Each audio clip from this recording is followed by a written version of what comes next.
Amigos, bienvenidos. Esto es De Camino, programa 552. Nuestra vertiente 5 es la que tiene que ver con preguntas y respuestas, y no cabe duda de que es la vertiente que más se mueve precisamente por el dinamismo que ustedes le traen. Hoy, por ejemplo, tenemos una pregunta que nos llega desde Colombia y que viene a decir, bueno, ¿cuál es la necesidad de un juicio universal si después de que cada persona muere existe el juicio particular que ya determina pues cuál será el destino de esa persona? ¿Para qué el juicio universal? Una pregunta audaz, una pregunta inesperada, pero también una pregunta muy oportuna, concretamente en el momento en el que se emite este programa, porque estamos en el mes de noviembre, mes que precisamente nos invita a recordar a nuestros difuntos. Así que bienvenidos, esto es De Camino, bocados de conocimiento para que tu fe no se muera de hambre. Debemos empezar diciendo que hay una base bíblica, tanto para hablar del juicio particular como para hablar del juicio universal. Si nos referimos al juicio particular, un texto que a mí me parece muy interesante es el que tiene que ver con el sacrificio de Cristo en la cruz. Cuando Él estaba en la cruz, le dijo al ladrón arrepentido, hoy estarás conmigo en el paraíso. De tal manera que la recompensa por ese acto precioso de fe del ladrón arrepentido, pues no tiene que esperar más tiempo. Además es muy lógico si nosotros pensamos que al llegar el final de nuestra vida, no hay otra posibilidad sino encontrarnos con la verdad de Cristo. Podemos decir que el juicio particular en el fondo consiste en eso. Es el encuentro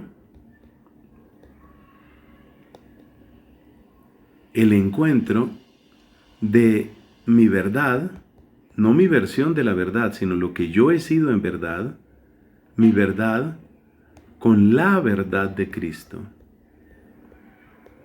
Quiero insistir en que mi verdad no significa lo que yo digo de mí o la explicación o la justificación que yo pongo sobre mí, sino mi verdad significa lo que yo he sido en realidad, la verdad, la realidad de lo que yo he sido.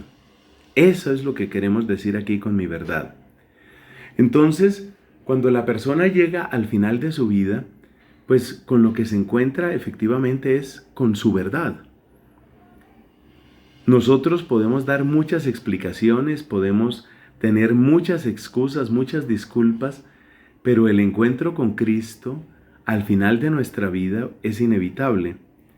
De hecho, muchas personas que han tenido experiencias cercanas a la muerte hablan precisamente como de esa especie de película que pasa ante sus ojos, como mirando lo que ha sido su vida.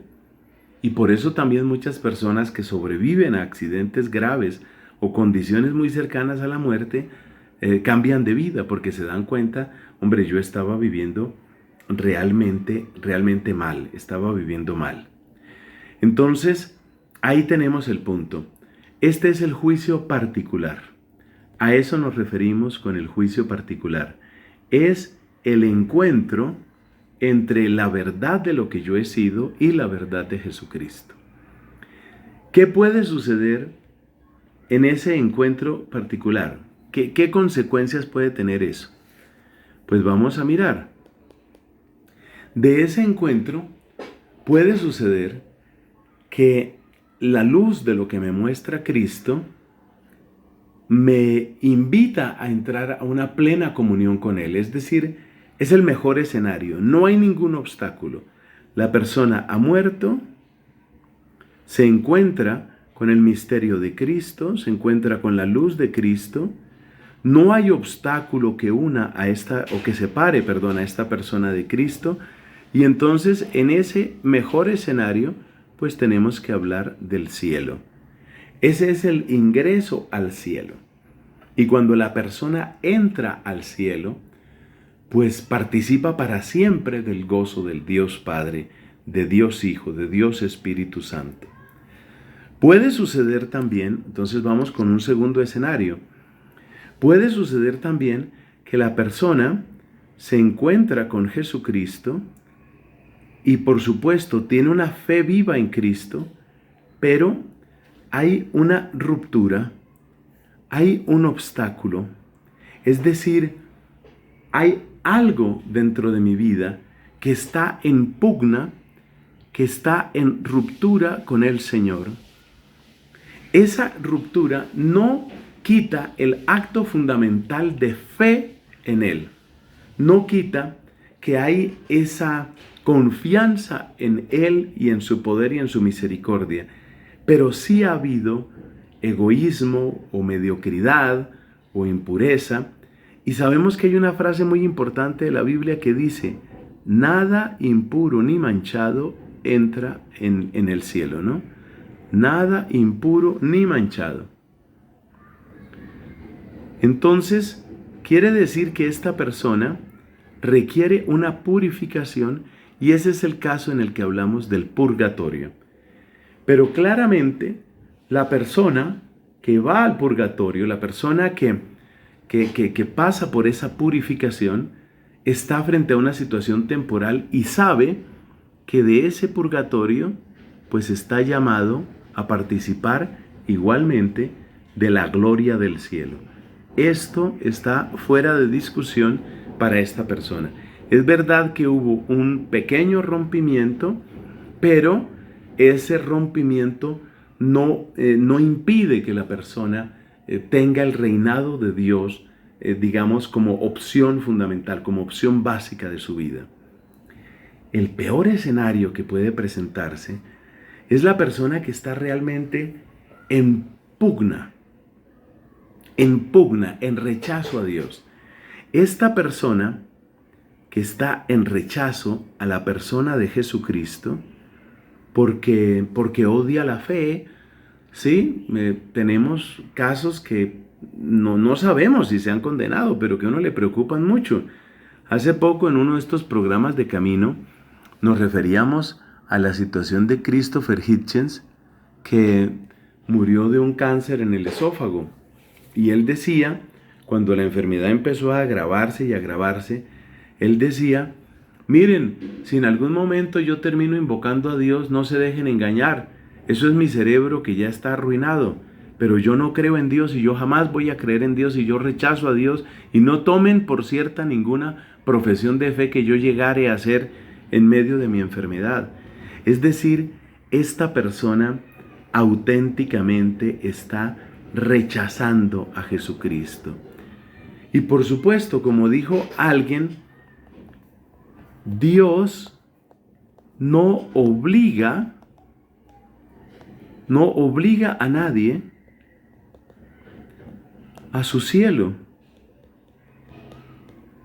Las personas que dicen que no, que todo el mundo se va a salvar, que todo el mundo se tiene que salvar, en el fondo lo que están diciendo es que Cristo tendría que obligar a estas personas a entrar en la gloria.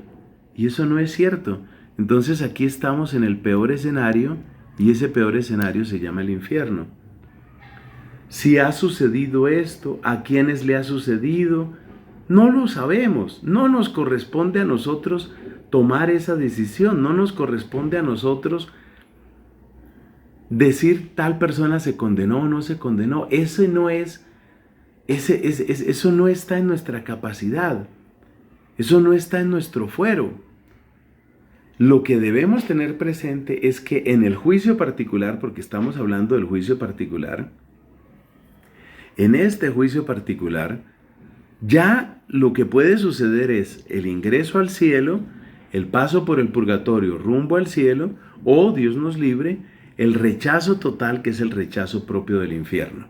Bueno, queda claro eso, pero ahora viene la pregunta, y entonces, ¿por qué juicio universal?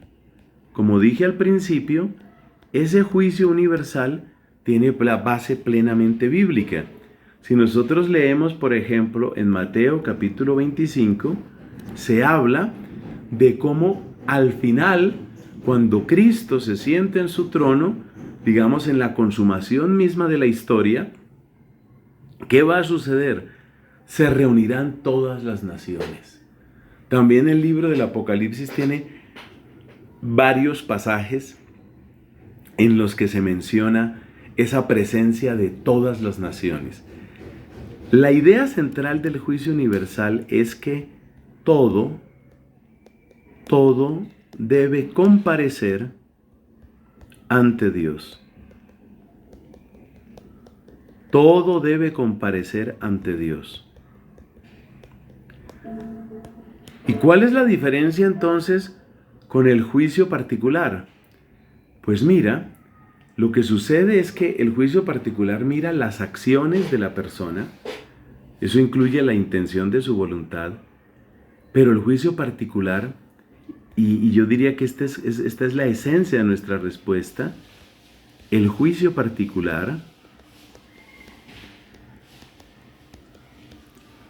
no toma en consideración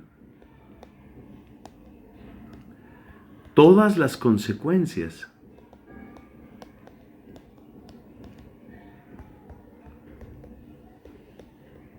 No toma en consideración todas las consecuencias, buenas o malas, de nuestras acciones. Ese es el punto. Es decir, las consecuencias de mis acciones no se limitan al espacio de mi vida. Pensemos, por ejemplo, una buena profesora. Hablemos de eso. Una buena docente, una mujer que le hizo mucho bien a sus estudiantes. Esta buena profesora muere, pero el fruto de sus acciones se prolonga en esos estudiantes. Quizás incluso algunos de ellos digan, oiga, vale la pena dedicarse al servicio. Vale la pena dedicarse a la docencia. Vale la pena, qué sé yo, por ejemplo, ser misionero. Entonces, lo que ella hizo en vida entra en el juicio particular. Pero todas las consecuencias, en este caso positivas, de lo que ella hizo, van a aparecer a lo largo de la historia y se prolongarán seguramente hasta el fin de los tiempos. También pueden ser consecuencias malas. Pensemos, por ejemplo, en lo que es el homicidio, incluyendo, por supuesto, el aborto. Esa persona que fue eliminada, ¿cuál era el bien que hubiera podido hacer esa persona? Las consecuencias de ese daño que se causó con ese homicidio, con esa mentira, con esa calumnia, con esa fornicación, con ese adulterio, las consecuencias siguen. Entonces hay un momento, y ese momento es el propio del juicio particular, hay un momento del juicio universal, hay un momento en el que tienen que aparecer todas esas consecuencias, y eso es lo propio del juicio universal. Ahí, junto con la recepción de nuestro cuerpo, es decir, porque nosotros vamos a tener cuerpo en la eternidad, cuerpo semejante al del cuerpo de Cristo resucitado. Entonces, en esa resurrección final, tiene que aparecer nuestro cuerpo, tiene que aparecer nuestra realidad, tiene que comparecer ante Cristo. ¿Y qué es lo que va a suceder entonces? Que ahí se van a ver, esta es la palabra fundamental, todas las consecuencias buenas y malas. Eso no cambiará lo que salió en el juicio particular. No, eso no cambiará. Pero lo que sí va a salir de todo ello es mayor gloria para los buenos o mayor oprobio para los condenados.